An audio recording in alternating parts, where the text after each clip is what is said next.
Au cours des dernières 24 heures, le Hamas a tiré des roquettes sur le personnel de l'ONU et les soldats de Tsahal dans le corridor de Netzer, alors que des cargaisons d'aide humanitaire passaient par là.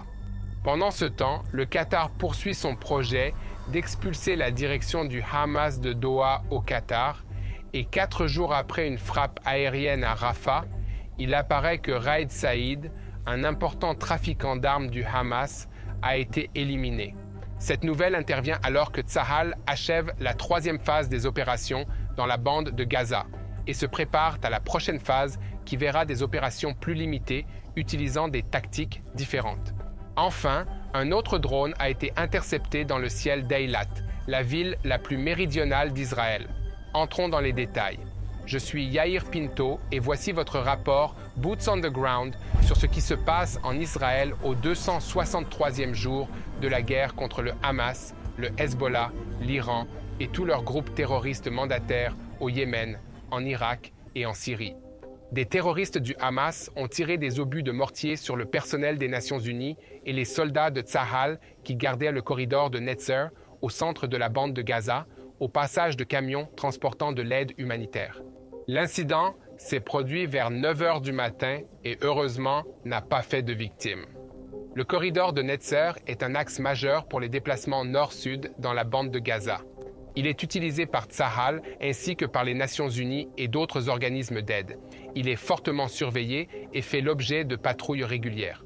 Un grand nombre de camions transportant de l'aide humanitaire circulent chaque jour sur cette route et des efforts sont faits pour l'élargir afin qu'un plus grand nombre de camions d'aide puissent l'emprunter.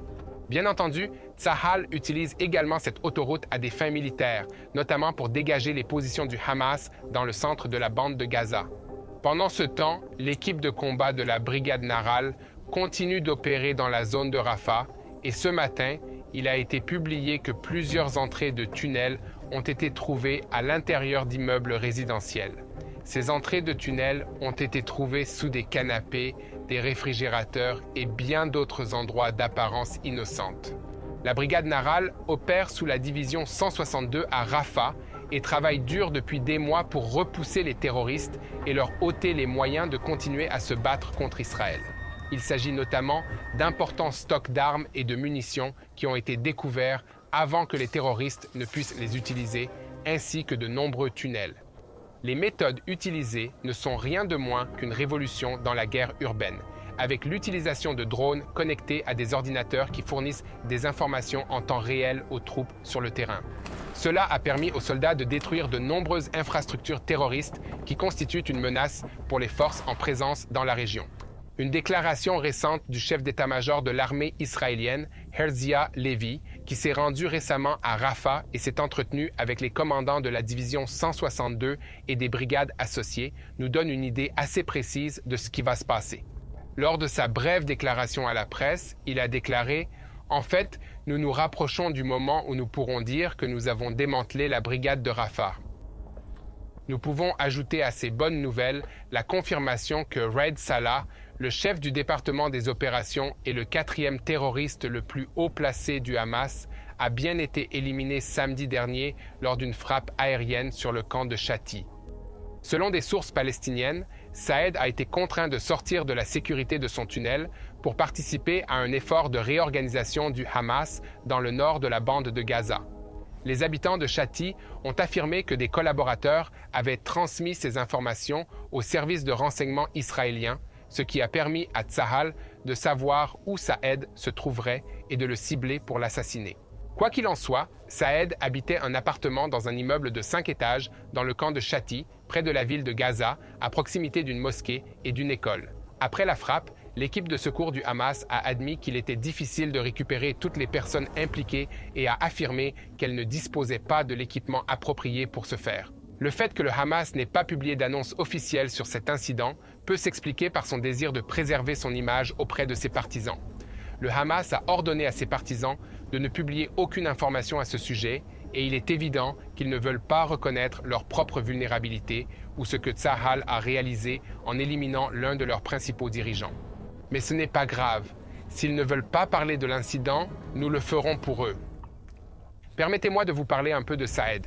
Il a participé à la planification des attentats du 7 octobre et avant cela, Il a passé de nombreuses années en tant que commandant de la brigade de la ville de Gaza et a été l'un des principaux moteurs de l'armée terroriste que le Hamas a réussi à mettre en place à Gaza, qui comprenait 24 bataillons dans 5 brigades différentes. Comme je l'ai dit précédemment, il était considéré comme le 4e plus haut responsable de l'organisation militaire du Hamas. Vous vous souvenez peut-être aussi que Marwan Issa, qui était aussi l'une des figures militaires les plus importantes du Hamas, a été éliminé lors d'une frappe aérienne des FDI en mars. Il ne reste donc plus que Mohamed Sinwar, qui commande le sud de la bande de Gaza, et Mohamed Def, le super-commandant de l'armée du Hamas. La lutte contre le terrorisme a connu une autre bonne nouvelle au cours des dernières 24 heures. Fadi Jihad Mohamed Al-Wadia, de l'organisation terroriste du djihad islamique, directement affiliée à l'Iran, a été éliminé lors d'une frappe aérienne dans la périphérie de la ville de Gaza, dans le nord de la bande de Gaza. Cet homme diabolique était un agent de l'organisation terroriste et participait au développement et à la promotion du système de missiles de l'organisation. Il a apporté au groupe du djihad islamique palestinien une combinaison unique de compétences et de connaissances dans les domaines de l'électronique et de la chimie, et il sera très difficile pour eux de le remplacer. Merci beaucoup pour votre soutien et pour nous aider à partager la vérité sur ce qui se passe en Israël dans cette guerre contre le Hamas, le Hezbollah, l'Iran et tous ces groupes terroristes. Si vous souhaitez recevoir des vidéos quotidiennes, abonnez-vous à notre chaîne YouTube en cliquant sur le bouton Suivre et partagez nos vidéos avec tous ceux qui cherchent à connaître la vérité sur ce qui se passe dans cette région. Si vous souhaitez recevoir davantage de vidéos comme celle-ci, envisagez de faire un don financier en cliquant sur le lien don dans la description de cette vidéo ou en vous rendant sur notre site web à l'adresse suivante: tbnfr.org/don. Après la phase intense de la guerre contre l'organisation terroriste Hamas à Gaza, en particulier dans la ville de Rafah, Tsahal changera de tactique pour se concentrer sur des opérations de sauvetage ciblées afin de libérer nos otages israéliens. Dans le même temps, les raids ciblés des commandants sur les positions et les agents terroristes se poursuivront afin d'empêcher le Hamas de se réorganiser et de prendre à nouveau le contrôle de la bande de Gaza. Tsahal retirera la plupart de leurs forces terrestres des villes de la bande de Gaza, à l'exception du corridor de Philadelphie, qui constitue la frontière entre l'Égypte et la bande de Gaza, ainsi que de l'axe de Netzer mentionné précédemment. De cette manière, l'armée israélienne empêchera la contrebande d'armes et d'autres produits de contrebande de l'Égypte vers la bande de Gaza et leur utilisation par le Hamas. On espère que cette transition des grandes opérations de combat vers des raids ciblés contre le Hamas conduira à une baisse des tensions entre Israël et ses alliés, en particulier l'administration Biden aux États-Unis. C'est très important au moment où Israël se concentre sur la menace du Hezbollah dans le nord du pays. Sur un autre front du conflit, les médias américains ont rapporté que les pressions exercées sur le Hamas pour qu'il fasse preuve de souplesse dans les négociations sur la libération des otages israéliens ont eu un effet, mais pas celui escompté. Le Hamas reste inflexible face à ces pressions, y compris celle du gouvernement du Qatar, qui a menacé d'expulser les dirigeants du Hamas de son pays s'ils n'acceptaient pas de libérer les otages. Au lieu de céder à ces pressions, les dirigeants du Hamas auraient l'intention de quitter le Qatar de leur propre chef, en transférant leur siège à Bagdad, en Irak. Selon les rapports, les dirigeants du Hamas ont déjà effectué plusieurs voyages à Bagdad afin de préparer ce déménagement. Une fois de plus, je vous demande de prendre un moment pour vous abonner à cette chaîne YouTube, de cliquer sur le bouton Suivre et de partager nos vidéos avec tous ceux qui veulent connaître la vérité sur ce qui se passe dans ce conflit en Israël. Concentrons-nous à présent sur l'escalade rapide de la situation à la frontière nord d'Israël. Alors qu'Israël se bat pour atteindre ses objectifs à Gaza, les flammes de la guerre font rage dans le nord du pays.